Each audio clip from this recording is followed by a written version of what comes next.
So good evening, sir. Good evening, classmate. So for tonight, I would like to perform my PPT final requirements. Introduction. Uh, fingerprint. Fingerprint is a mark of made on a surface by a person fingertip, especially as used for identifying individuals from the unique pattern of whorls and lines. A person fingerprint is a representation of the ribs and valleys on the top of their fingers.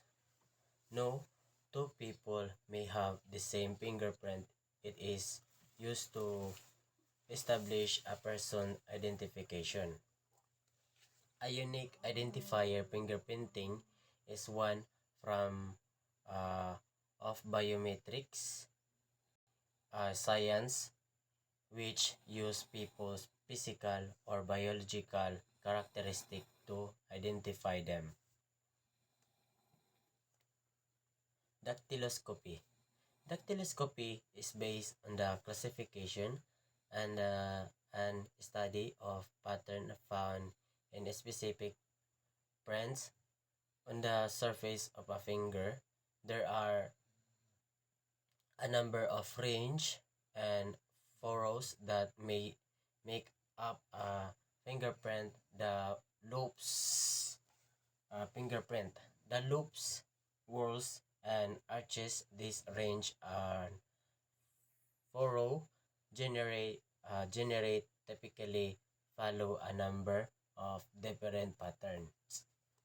The amount of range and the amount of range and their groups, for example, as well as other little details known as minity, which are not visible to the unaided eye, are additional minor details found in fingerprints. Both visible and latent fingerprint can be found on items that individuals have touched.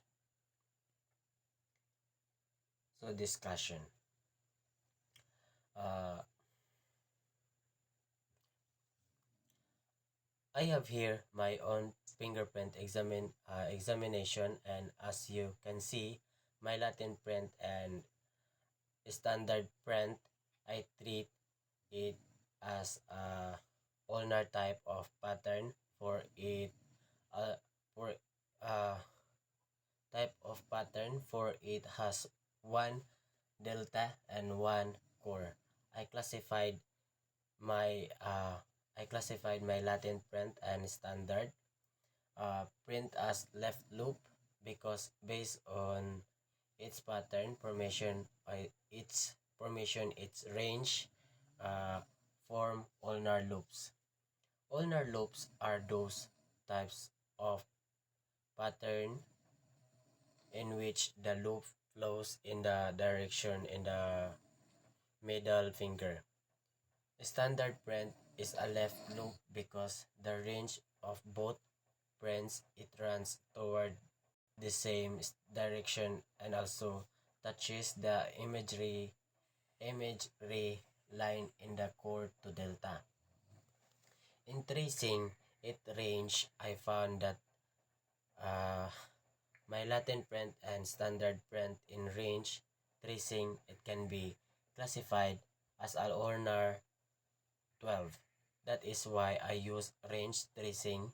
It is because in classification of fingerprints pattern, range tracing is only applicable in ulnar loop type of pattern uh, which my latent print and standard print belong to a ulnar type of pattern which is left loop.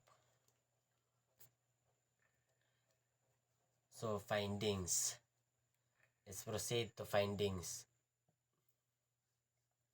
So this is my dactyloscopy, latent print, and standard print. So types of range. First is core, second bifurcation, third range, and the fourth ending range. Fifth is range, and the sixth is ending range, and seven is bifurcation, and the last is delta.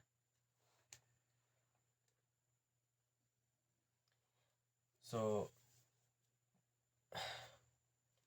based on my examination in my latent print and standard print, uh, I found I found the minimum range for me to conclude that my my latent print and standard print is the same, for based on the dogmatic principle, which is the principle of individuality.